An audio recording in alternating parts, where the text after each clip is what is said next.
Some people have figurative skeletons in their closets, secrets that they don't want to get out.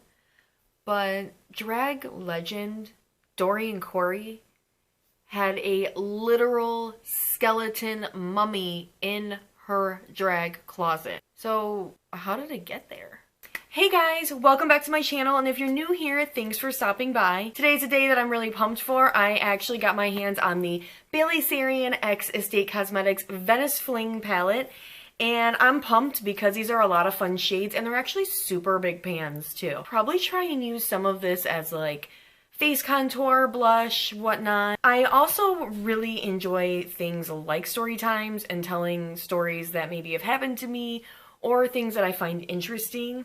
So kind of piggybacking off of the Haunted Museum story that I shared with you guys, and in honor of Bailey Sarian and the fact that she is the queen of true crime and makeup, I decided I would tell a true crime story that I've always really found interesting and fascinating because it involves somebody that I've always held in a really high regard and is really big in the drag and LGBTQ community. And that is the story of Dorian Corey and the mummy that was found in her drag closet. Let's begin. So first we're going to start off with the fact Dorian was a transgender woman. So I will be referring to Dorian as she. In the beginning I might refer to her as they, just when she was, you know, a little child. I'm not about like misgendering people or anything like that. So Dorian Corey was born in 1937 in Buffalo, New York. Dorian was born Frederick Legg, and that is the only time I will mention that name because we're also not about dead naming here. We're just going with history. I feel like it's also important to mention that Dorian was African American, which oddly enough I didn't know, and I've actually seen videos of Dorian and was not actually aware that that was Dorian's heritage until I saw that in writing, and which that little tidbit of like that ambiguity will come into play in a little bit. So little Dorian, when they were born in 1937, so World War II was happening, Hitler was in power, America was not in the war, but I believe at this point we were still supplying like ammunitions. We did low-key have some soldiers over in Europe and other areas, but I'm not sure if we officially did at that point yet. But nevertheless, Dorian's parents were not married. In 1945, when Dorian was 8 years old, Dorian's mother had another child, and Dorian was the sole caregiver for this child. At the age of 8, Dorian said their mother sat them down and said she set the baby down, showed me how to diaper it. Now remember, I was 8 years old, so she showed me where the formula was in the refrigerator, how to heat it up, how to test it on my wrist, and then she kindly informed me that she would be home by midnight. So Dorian at a very young age was already very experienced at being a mother, which is something else that would later come into play. Other than that, there really wasn't that much information about Dorian when they were growing up. It is said that in Buffalo, Dorian, probably like in high school, maybe like late teens, maybe early 20s, got a job at a local department store doing window decorations. Now, I don't know if you know anything about visual design and visual merchandising, but it does take a really keen eye for fashion and aesthetics and current trends.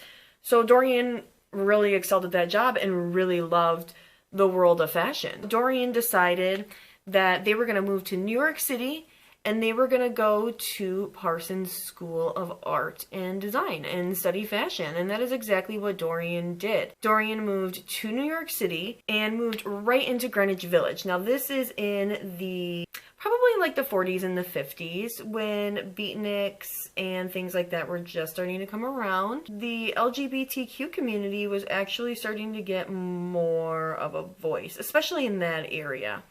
It's at this time that Dorian probably was like, holy crap, there's people just like me. I can fully express myself. That was probably very freeing, especially during that time. Now, this is where Dorian's race kind of comes into play a little bit, because living in New York, it was technically kind of segregated at the time, even among like the LGBT community and drag queen. Now, there were drag balls in the 50s from what she says, or maybe like even in like, not maybe so much the 50s, but more like the 60s. But a lot of these were like more in like the Upper East Side. So it wasn't really something that queens of color had access to. Remember how I said I really didn't realize that Dorian was black at all? Yeah, that's because Dorian was pretty light. So Dorian could pass as Caucasian to get into some of these balls, and actually made quite a name for herself in these balls. So she got a reputation for being a good queen. And of course, having the eye for fashion and going to a school for art and fashion design definitely helped out a lot. I'm sure Dorian probably got into it like a lot of queens do that are like fashion queens. They were like making stuff for other people for a long time, and then they were like, I want to make a pretty dress for myself. So at some point, Dorian became very prominent in the downtown New York City ball scene, which is what we all know as the New York ball scene today. This is where a lot of euphemisms and things of the drag and the LGBT community in general come into play. Things like Yes Queen and the art of throwing shade, which, you know what, nobody explains the art of throwing shade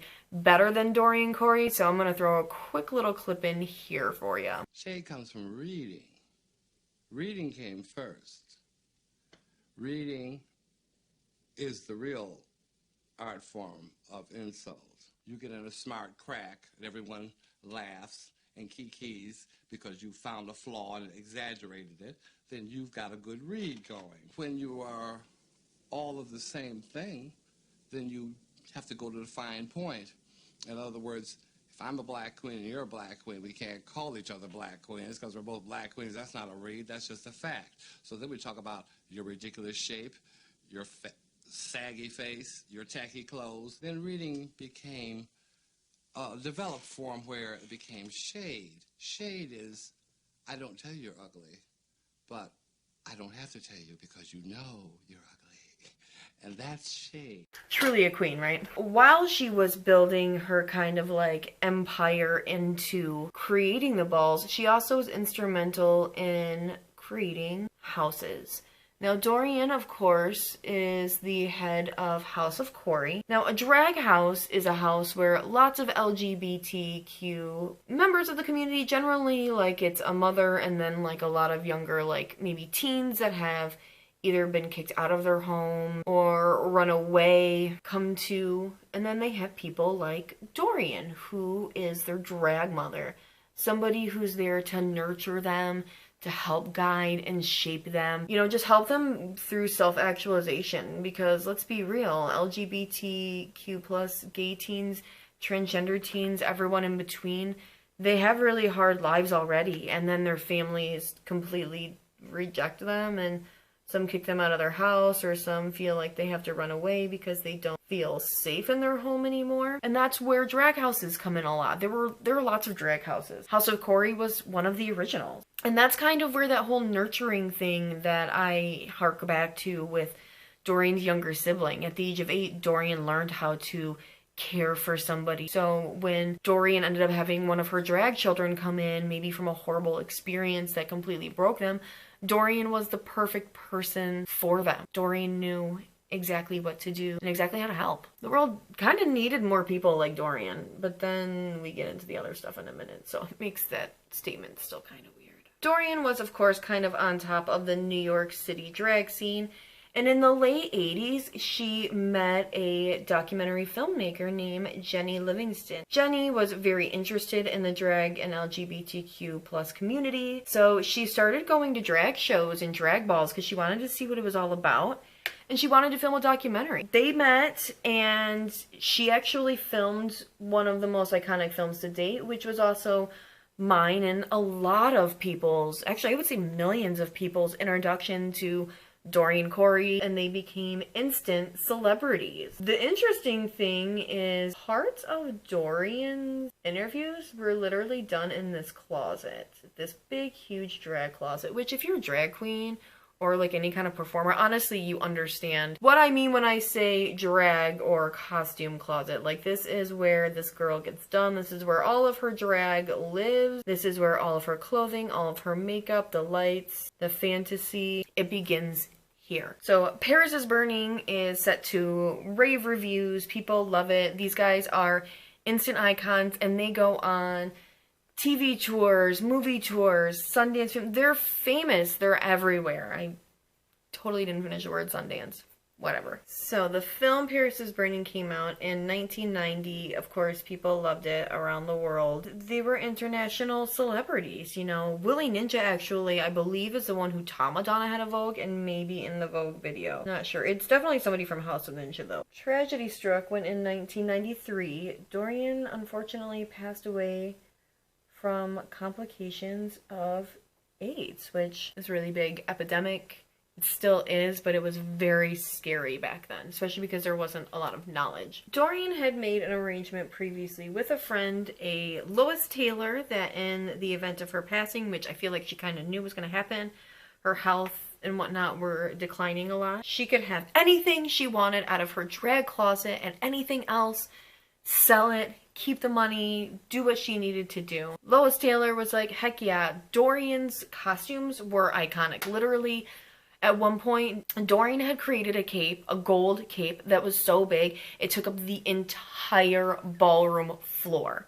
Iconic. While she was going through this drag closet, which, remember I said Dorian did like interviews for Paris is Burning in here and all that, so people have been in here before. She gets to the back of one of the little closets inside, and she finds a little, it wasn't little, green plaid, like, hanging cloth bag, like if you're traveling with a suit. And it's really heavy, so she's like, well, I can't move this. And honestly, they were probably like, holy crap, like, this outfit is heavy. I wonder what's in here. Because they know Dorian is able to just kill the costumes. And so they either couldn't find a zipper because it was like sewn shut, or they were just too excited to look for the zipper. They cut it open. And when she got into that bag, it reeked. Like, she said it was honestly like the worst smell she'd ever smelled. Her and the other person she was with stopped right there, totally smart, and called the police. They were like, I do not want to be part of this at all. So they call the police.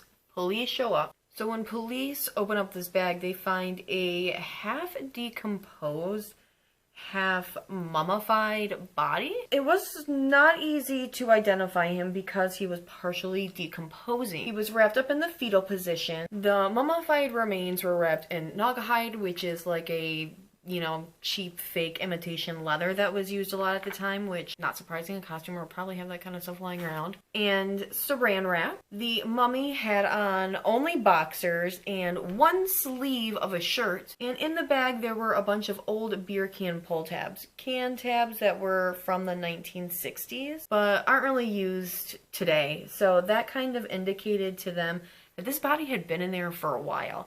That Dorian probably had this anywhere up to maybe 25 years. Now, I'm gonna say real quick that I did read somewhere that Dorian had moved at least twice in 25 years.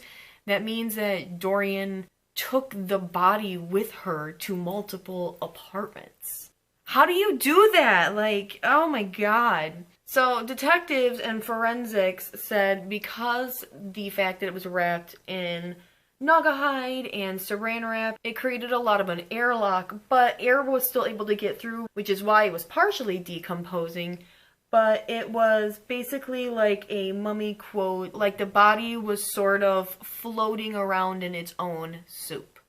That's from the forensics team. The skin was also so fragile that the forensic pathologist, I guess, had to create his own concoction to allow the skin to not fall apart when he touched it so he could take a fingerprint to positively ID. Which, I mean, I'm not gonna lie, having a forensic pathologist say they're gonna figure out their own goo to, I don't know, it just sounds like, am I the one that thinks that sounds like a mad scientist sort of thing? Am I alone here? And they were able to ID him as Robert Bobby Worley, or Bobby Well, as he also went by. I don't know. Bobby was born in 1938. He had actually served time for sexually assaulting a woman in 1963, and he was subsequently released in 1968. He did stay with his brother for a while, but then he was forced out of his brother's home when he tried to assault the neighbor's child. Like, I guess they got into a fight. Who fights with a kid? Bobby's brother said he had heard from him a couple times since he had moved out, but after about a year or two, 1967, 1968, he never heard from him again. He assumed something in his lifestyle had caught up with him. He did say, however, that he had gotten a drunken phone call one night from his brother. His brother had obviously thought he had dialed a different number and was trying to sweet talk somebody named Dorian to forgive them for whatever fight they had had. His brother did also mention one time that he did briefly mention somebody named Dorian, but I'm sure being a black man in, well, any time period, really, let's be honest, is already difficult enough. Meeting somebody who's transgender that you are attracted to, when, especially in this, like, what, the 60s, you're like, what the hell is transgender? I don't even know what that means.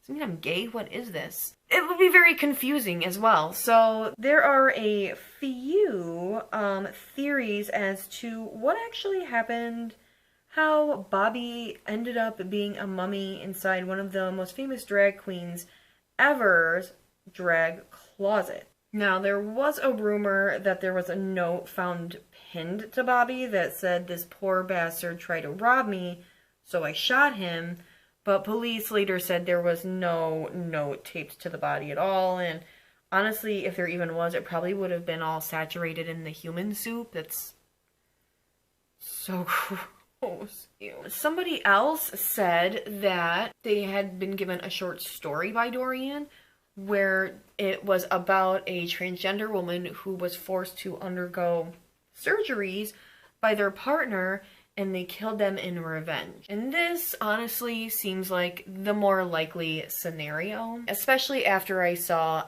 this interview. Now, I'm talking to you, and you have breasts. Mm-hmm.